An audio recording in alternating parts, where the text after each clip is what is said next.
Thank you all for your practice.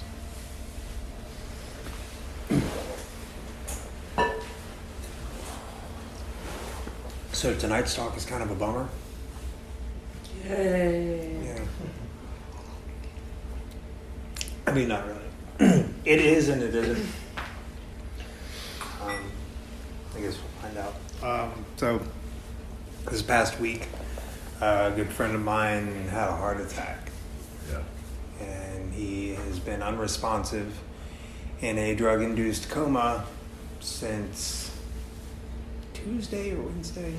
Tuesday, yeah. Yeah. And one of just like the nicest guys I've ever really met in my life. Just a really solid dude. One of the, when I say like a pillar of the Pensacola music scene, I mean like a pillar of the Pensacola music scene. Like everybody knows Chuck. Everybody knows Chuck. If you're involved in music in Pensacola, you've met Chuck before, for sure. And just a really nice guy. And it really got me thinking, just thinking about the nature of things and the nature of existence itself. And it really made me think specifically about what are known as the 3 characteristics and the 5 remembrances. And for those of you that have been coming for a while or have been involved in this practice for a while, you know that the 3 characteristics of existence are that it is inherently it's impersonal, it's imperfect, and impermanent. And so it's impersonal in the sense that could have happened to anyone, right? Like, it was obviously just kind of his turn, and that sucks. But it also means that at the core of what we are is really just emptiness. There is no stable self to be found. If you sit in meditation and you try to investigate and you look for the self, you will not find a self. There is no self to be found. So it is impersonal, or this word, anatta. It is also impermanent. Everything in the world is constantly changing. There is no stability in this world. So it is also anicca, or impermanent. And because of that, it is inherently unsatisfactory and stressful and dukkha. We're first introduced to this word dukkha in the Buddha's discourse on the Four Noble Truths, called the Dhammacakkappavattana Sutta, which means the setting of the wheel of the Dharma into motion. And it's in this discourse that the Buddha tells us all of these ways that we will encounter dukkha, or unsatisfactoriness in life, and that life itself is basically unsatisfactory. So tonight I want to talk about what are known as the 5 remembrances. And I want to talk about what the 5 remembrances are, what the Buddha said about them, and give some of my own personal reflections on my experience with the 5 remembrances. This teaching comes from the Upajjhatthana Sutta, which can be found in the Anguttara Nikaya, Discourse 5, which is the discourse on the 5 remembrances.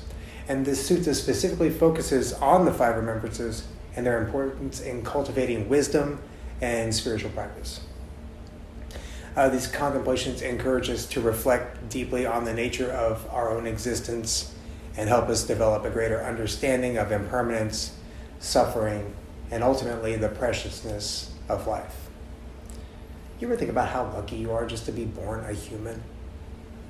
Like, we could have been born anything. Been born a cricket, or a mole cricket. We could have, there's so many things we could have been born as, but we kind of won the incarnation lottery in the sense that we were born into these human bodies. And we got really lucky in the fact that really the only way to get out of samsara is by being born into a human birth, where you can practice the Dharma and get off of the wheel. So congratulations, you have a chance. So this life is very precious. And Be a cricket. I want to be a house cat. maybe next time. But we'll talk about that after the talk. So by contemplating these truths, we can cultivate wisdom, compassion, and a deeper appreciation for the present moment. Because really, at the end of the day, the present moment is all we have. The past is gone. The future never comes. It never gets here. I don't know if you noticed that. The future never shows up. It's always right now. You can't escape right now. It will always be right now. In 5 minutes, it will be right now. In 20 years, it will be right now. It is always just right now. And so, as I was saying, at the core of this teaching is this characteristic of anicca, or impermanence. And that everything around us is always changing, from the world around us to the people around us to ourselves. We and everything else is in a perpetual state of flux and motion. Nothing is stable or static. And so the first remembrance of these 5 remembrances, that I am of the nature to grow old. There is no way to escape growing old. And this first remembrance reminds us that aging is an undeniable aspect of life. From the moment we're born, the natural progression of time moves us forward, bringing us closer to old age. And we fight that really hard. There's entire industries built around trying to hide the fact that we are aging and deceive others and deceive ourselves, really. But there's really no way to hide the fact that we're getting old. From hair dyes to Botox and surgeries, people go to very extreme lengths to try to hide that fact, that they are indeed aging. And I see it every day when I look in the mirror. My beard that was once brown is now gray. The hair that I once had on the top of my head decided to leave a very long time ago. And my hip hurts a lot. That's fun. That's a fun thing, especially when I sit for long periods, or I do construction, so I bend over a lot, working on decks and stuff. And my hip gives me a lot of trouble, and it didn't used to do that. But, just like an automobile, the more mileage we put on it, the more things start to break, and it's just the nature of things. So my birthday is next Friday, and I will be 42 years old. And so there's the really heavy truth that I'm kind of, if I'm lucky, at the halfway point. And that's if I get lucky. I'll get another 42 years. I am of the nature to grow old. There is no escaping that. And this contemplation, it invites us to reflect on the impermanence of youth. The changing nature of our bodies, and the importance of cherishing the vitality that we have in this moment. The health that we have right now. And by embracing the reality of aging, we can cultivate gratitude for each stage of life and develop a deeper understanding of the preciousness of time. The second remembrance is that I am of the nature to get sick. There is no way to escape getting sick. Illness and physical suffering are inevitable parts of the human experience. No matter how diligently we care for our bodies, we will eventually get sick. And this is a lesson that I personally learned very early in life. I was diagnosed with acute myelogenous leukemia at the age of 13. I had obviously the normal childhood illnesses, the colds and the flus and all that stuff, but at 13 I was diagnosed with cancer. Never would have seen that coming, right? Like, nobody expects that one. But it happened. And this remembrance, it asks us to reflect on the fragility of this experience, and the fragility of our physical form, and to cultivate compassion for ourselves and for others who may be experiencing some sort of illness or pain. As I said earlier, my friend is still currently in the hospital after having a heart attack, and there's no guarantee that he will recover at all. I hope that he does, for himself and for everyone, because as I said, he's a really wonderful person. But there is no guarantee that he will get better. And unfortunately, this is just the nature of existence. We all get sick. We all get old. I went to visit him on Thursday just to kind of be present with him and try to, bring some positive spiritual energy or whatever. And again, it really made me reflect on the impermanence of all of this. None of this is going to last very long. So by embracing the truth of just vulnerability in general, we can develop empathy and cultivate a level of self-care that we didn't really have before. We can nurture greater appreciation for the moments when we're not sick. Thich Nhat Hanh talks about having the non-toothache. We all notice when our tooth hurts, but have you really paid attention and given appreciation for when your tooth doesn't hurt? Right? Yes. So it's like when my hip doesn't hurt. I genuinely have an appreciation for when it's not in pain, because it is so frequently in pain. And in the Satipatthana Sutta, which is the Buddha's discourse on the four foundations of mindfulness, he asks us to investigate the presence and the absence of experience. So we can be aware when the hip hurts, but we can also be aware when the hip isn't hurting and take joy in that moment. Like right now, this doesn't suck. You know? How many of you notice when things aren't going wrong? It's like, hey, things are actually going pretty good right now. Like, and that's a hard thing to really tap into. Most people don't really notice that. They only notice it when things are going really good. They can notice it when it's really good or really bad. But if it's just neutral, we don't really pay too much attention to that. We just kind of gloss over it.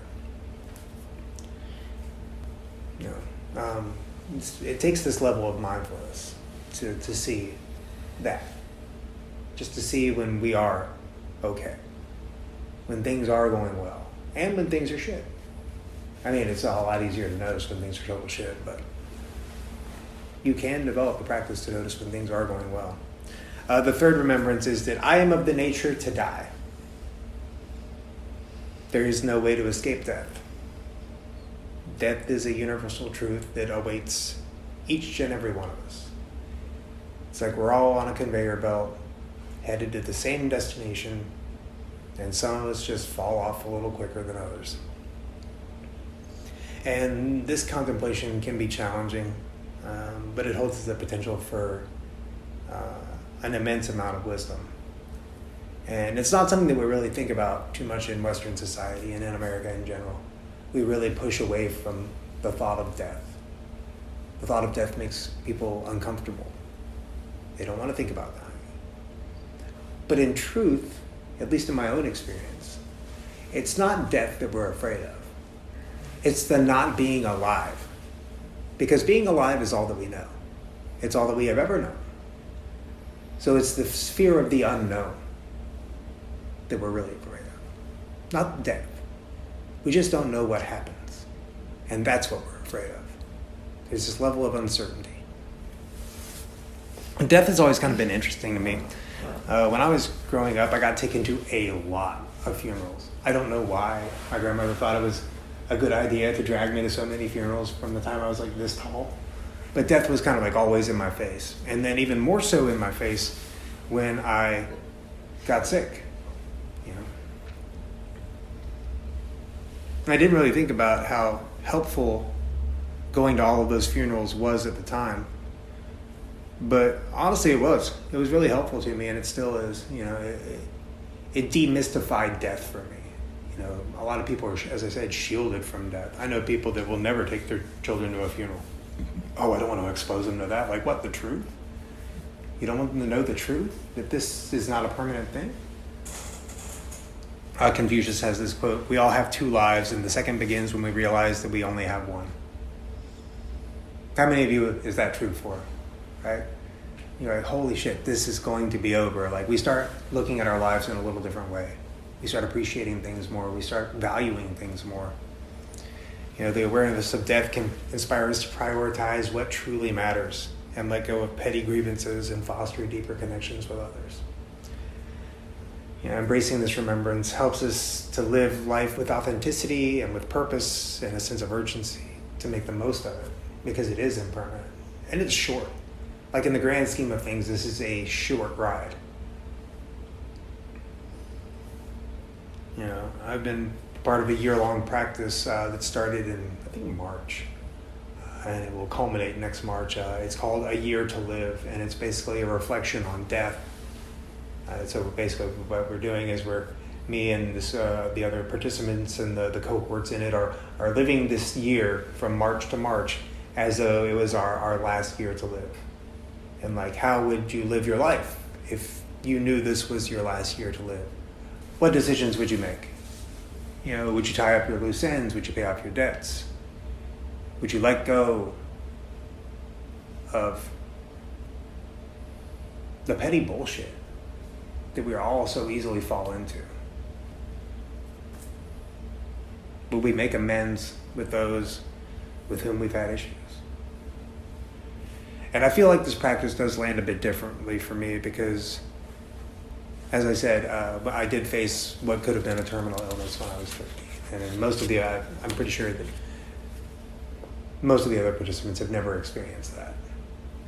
So this contemplation of death lands a little different for them than it does for me. For me, honestly, I'm not really getting as much out of it as they are, I don't think, because I've already experienced this. I've already lived what could have been my last year. When I was sick, my odds of mortality were 70%. So I had a 30% chance of survival. So basically, I was pretty sure that I wasn't going to live, right? So it's like I had to come to terms with that. You know, at 13 years old, I hadn't even finished going through puberty, and here I am saying, okay, well, I guess I'm going to die. And having to make peace with that. You know, obviously I didn't die. I'm here, I'm giving this talk, but having that reflection at that age changed the way that I lived my life from then on out. You know, like Jim Morrison said, no one here gets out alive, right? You know, so I did all the things, and I made a lot of good decisions because of my reflection on impermanence, and I made a lot of really bad decisions because of my reflection on impermanence, and I lived my life very carelessly for a long time. You know, I did all the drugs, but I also chased my dreams, even when they weren't necessarily practical. You know, but honestly, I'm grateful for every decision that I made because they all led me to right here, right now. And I still live my life as fully as possible. I just make better decisions on what that looks like now. The fourth remembrance is that all that is dear to me and everyone that I love are of the nature to change. And there's no way to escape being separated from them. So there's just this inherent natural law that we will be separated from everything and everything that we love and hold dear. At some point, it will all go away.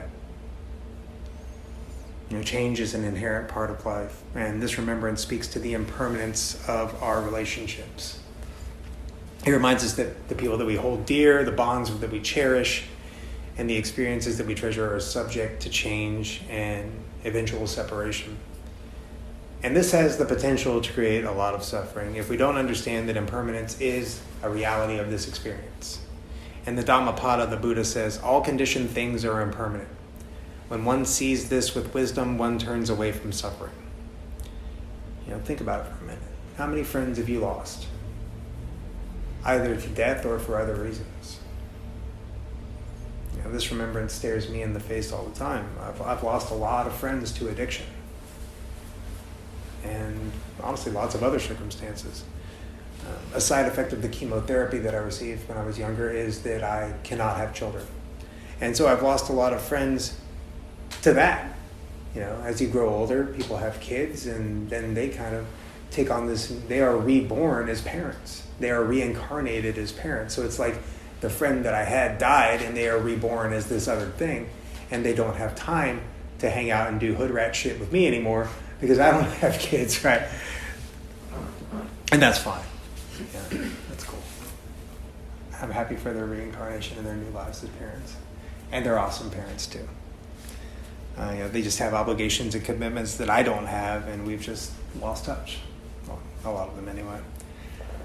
But by embracing this truth, we can cultivate an attitude of non-attachment and appreciation, you know, for the interconnectedness of all beings, and to appreciate the people that are in our lives while we have them.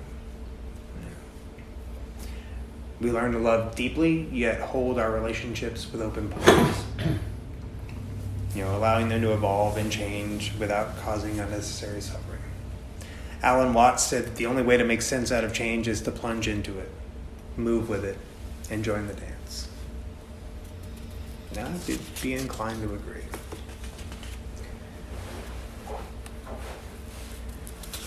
The fifth remembrance is that my actions are my only true belongings. I cannot escape the consequences of my actions. My actions are the ground upon which I stand. And so this is the remembrance that I think of the most. You know, that my actions have consequences, and the repercussions of my actions will ripple out through the fabric of time forever.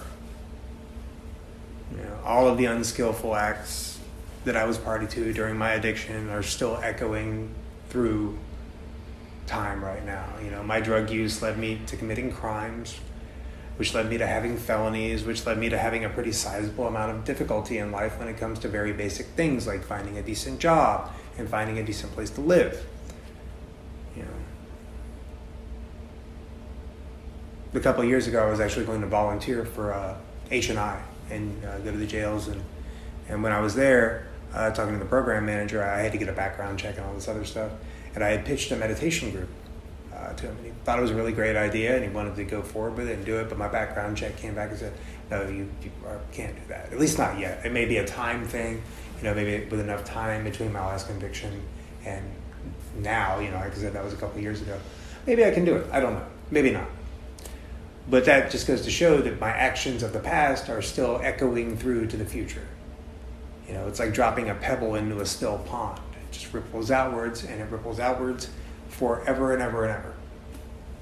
If I am short with someone, it could put them in a bad mood, and then that can affect everyone around them, and that'll affect everyone around them, and everyone around them. So our actions really fucking matter.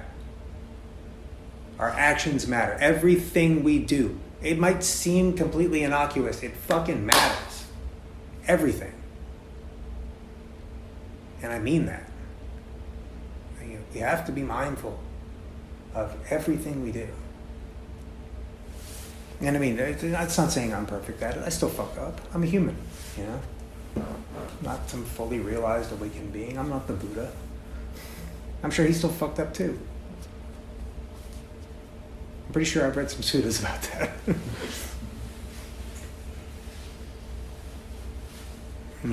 This remembrance reminds us that our actions have consequences, and shaping the course of our lives and the world around us.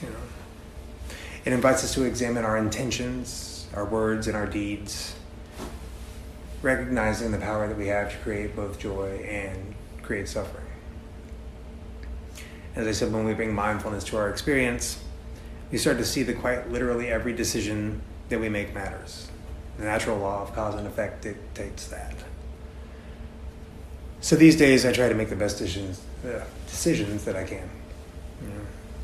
I can do the next right thing and put those actions into the world and hopefully make it a better place. And this requires a level of mindfulness that had to be cultivated. It's not something that I just started doing overnight. It takes time. It takes effort. All of this takes time and it takes effort. It takes constantly being aware and awake to the present moment and everything that is encompassed within that. This is one of the greatest benefits of this practice. So moving forward, I encourage all of you to reflect on these 5 remembrances. Remember that this life is inherently impermanent, and that things we do matter. That we are of the nature to age, and we are of the nature to get sick. We are all of the nature to die.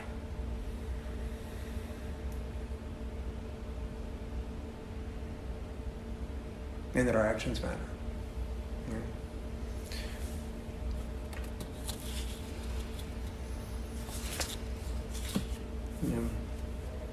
Just reflect on life and do it daily. These remembrances are something that I reflect on daily. They really do help kind of keep my head in the game, so to speak, when it comes to my ethics or my sila. We will be separated from everyone and everything that we hold dear, so cherish them while you have the time. When you know that the glass is already broken, every moment with it is precious. Ajahn Chah said that. And so I've talked about what the 5 remembrances are. I've given a few quotes on what the Buddha had to say about them. I've shared some of my own personal reflections, and I hope that something in this talk has landed for you in some way, and that you take something away from it that will help you embrace life to the fullest. Because that's what these remembrances are really all about. They're not about dwelling on the fact that we're going to die, but just remembering that that is a fact of life, and that hopefully it will help you live a more full life. Just embrace the present moment and all that it has to offer, and be more present, love harder, give more, and just be a good human. Because the world needs you to do that. Yeah, we're going to do a little bit of a longer practice now. Okay, so again, just finding a posture that's supportive and comfortable that will allow you to sit for, we'll say 20 minutes. We'll keep it kind of short this evening. Just allowing the eyes to gently close as we bring our awareness inward. And the meditation will begin and end with the bell.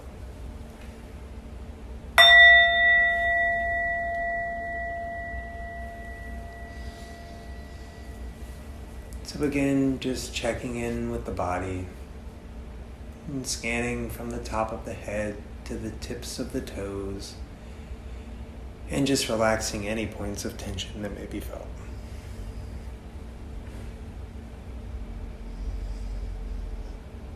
And with each breath, calming the body.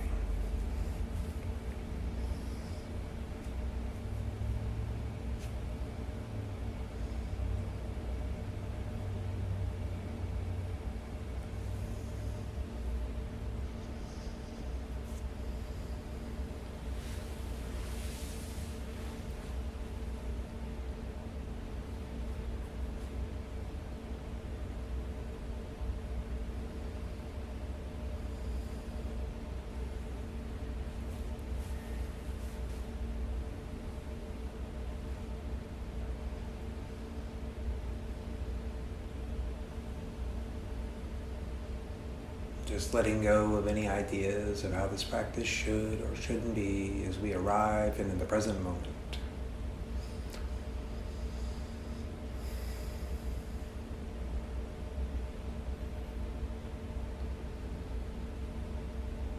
Again, when the mind begins to wander, simply redirecting your attention back to the anchor of the breath. Each time the mind wanders and we return to the breath, this strengthens our ability to focus and increases our capacity for concentration.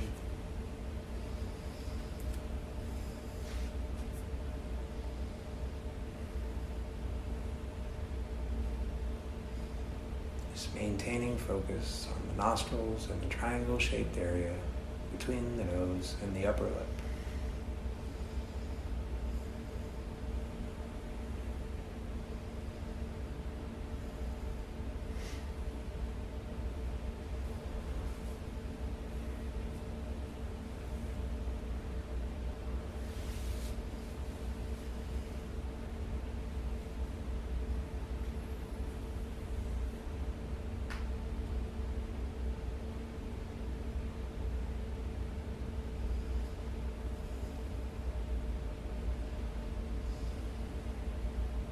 This practice is a training of the mind.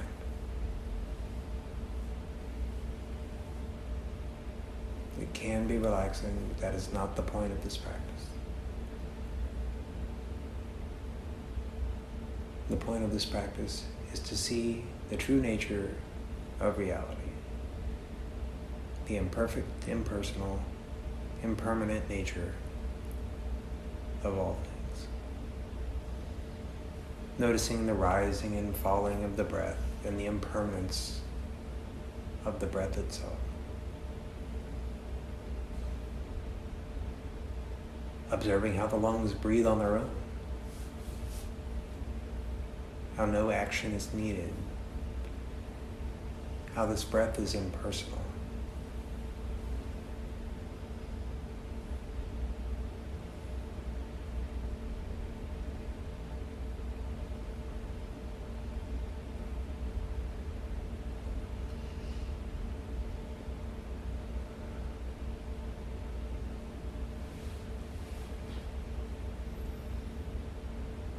Always breathing in, and we're always breathing out.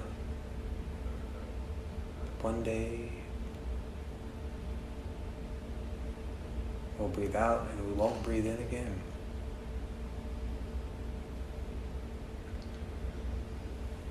This breath, it has always been with us, will cease, as will we.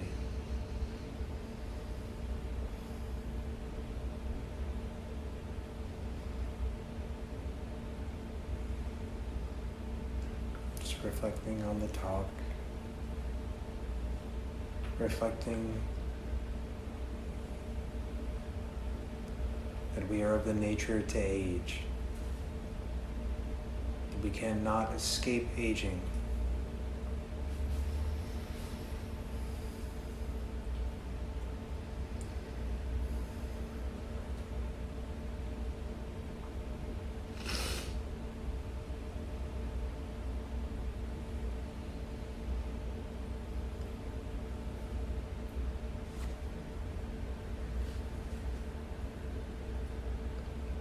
Reflecting on the fact that our time here is limited.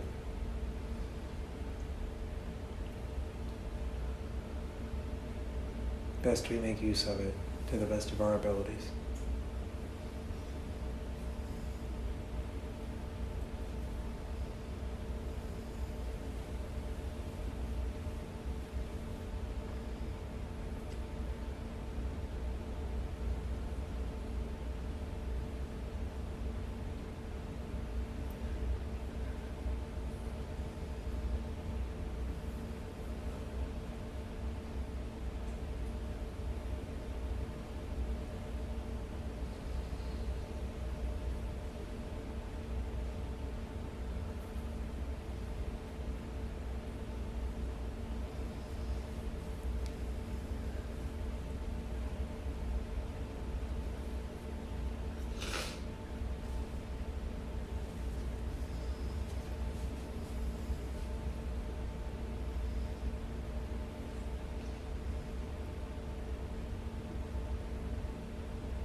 Reflecting on the remembrance that we are of the nature to get sick.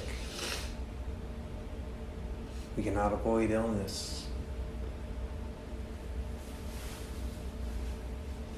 Reflecting on the appreciative nature of not being sick.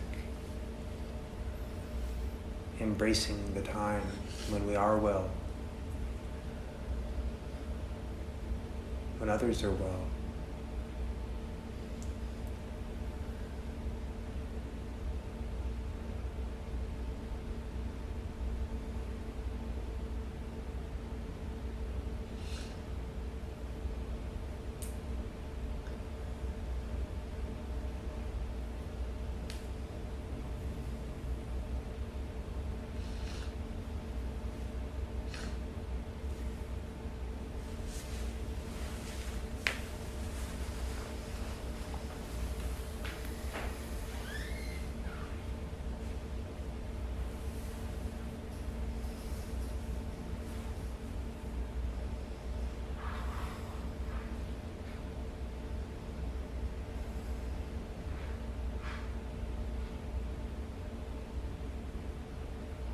The more we try to fight against the nature of things, the more we inherently suffer.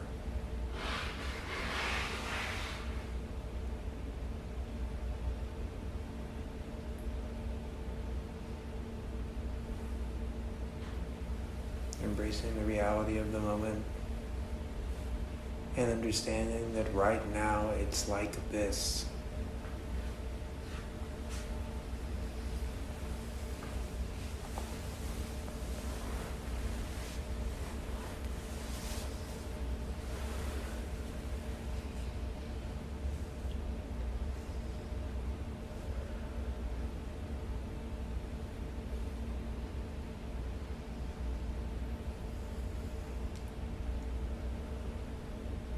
Again, if the mind begins to wander off into stories or judgments, plans, fantasies, regrets, lamentation,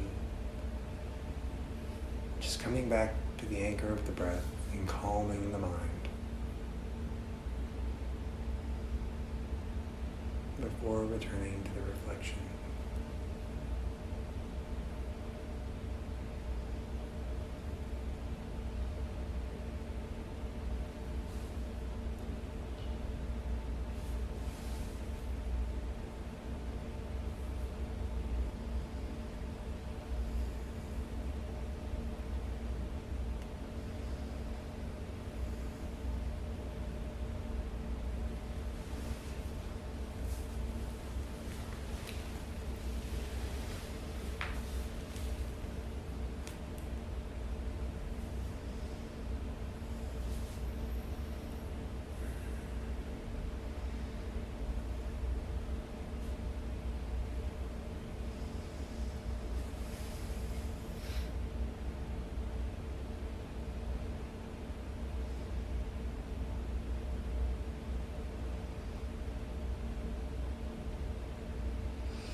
reflecting on the remembrance that we are of the nature to die,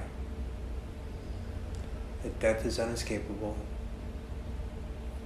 and it is a guarantee for each and every one of us.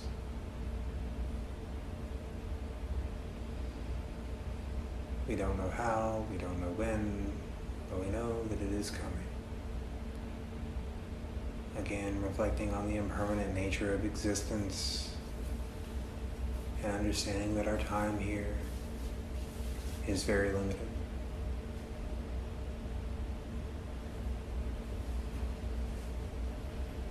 And I invite you to reflect on the thought that if this was your last year,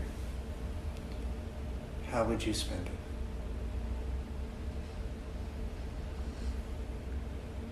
What decisions would you make?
Reflecting that we will be separated from everything and everyone that we hold dear.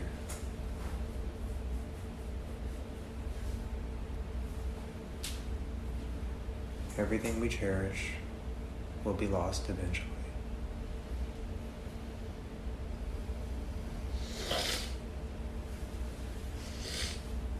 Reflecting on this truth, investigate in your own mind and through your own experience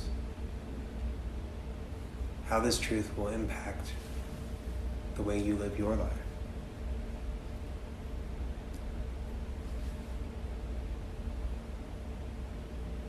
You be more giving with your time, with your love, with your compassion, with your care.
Can we let go of the resentments that we hold?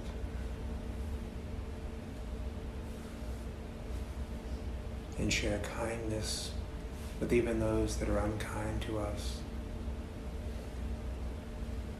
Starting with the people that are the most unkind to us and radiating this kindness outwards into the world.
And moving to the final reflection, that our actions are all that we leave behind, that we are the heir of our actions, that we cannot escape the consequences of our actions. Every action has a reaction.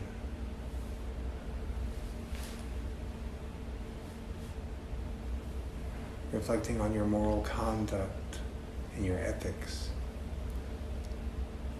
how you operate in the world. Reflecting upon the actions that you put forth in the world.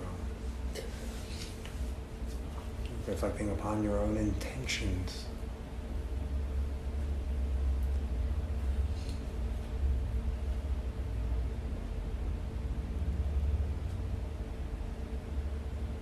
Are your actions skillful? Are they unskillful?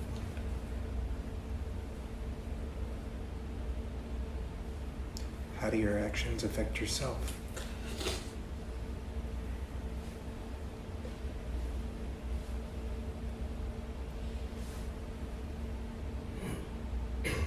How do your actions affect others?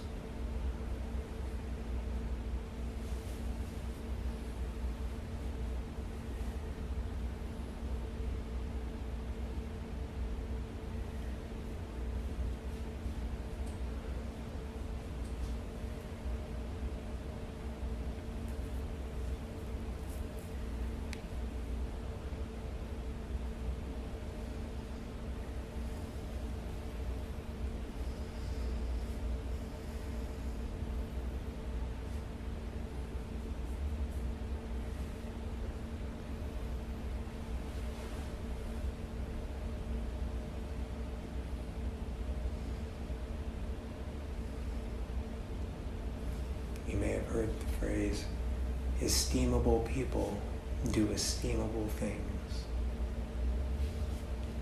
Are your actions esteemable? What ripples are you sending out into the